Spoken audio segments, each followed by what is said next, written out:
Be ready. Start. This assembly decided last year almost unanimously, I think, in favor of general widespread disarmament. The great nations of the world have committed themselves to it. The United States, through its president, recently put forward proposals which are in line with what this assembly has decided. The Soviet Russia has put forward proposals to the same effect, varying them slightly but essentially aiming at the same thing. There is a good deal of commonness about them in broad outline. If that is so, why should we not grasp this opportunity and remove the fear and terror from people's mind and devote our energies and resources to the advancement of the world? This major and outstanding question must be dealt with speedily, and the great countries, especially those which have the greatest responsibility, should address themselves again and again to the consideration of this problem together through negotiations to reach agreements. Such agreements cannot be merely agreements between some countries, however great. These must represent all the members of the United Nations. But I do think that it is better for a few countries to deal with this problem to begin with.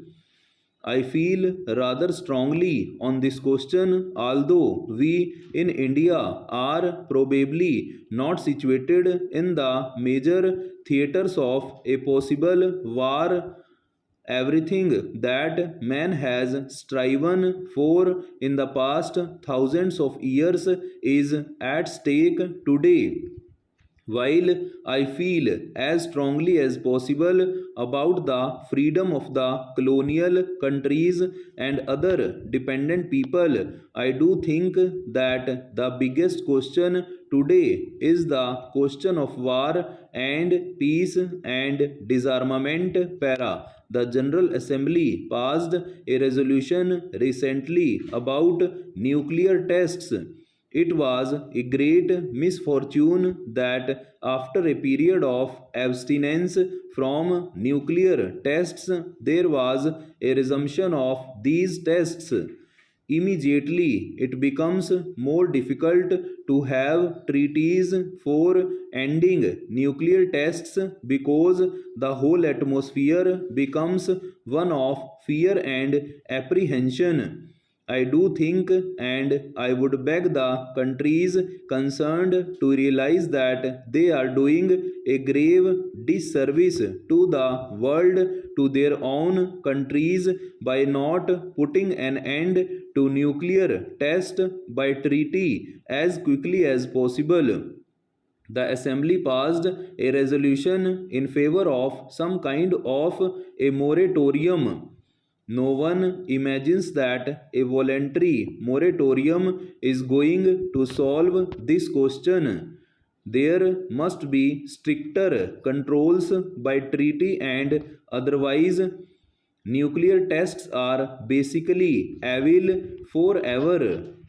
We live in a world of conflicts, and yet the world goes on undoubtedly because of the cooperation of nations and operation. And there is today a vast amount of cooperation even between countries which are opposed to each other in the political or other fields.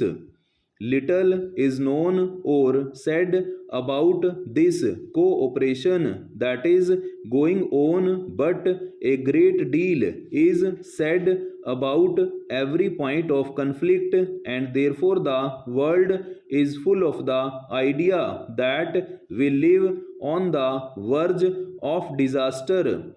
It would perhaps be a truer picture if the cooperating elements in the world were put forward and we were made to think that the world depended on cooperation and not on conflict.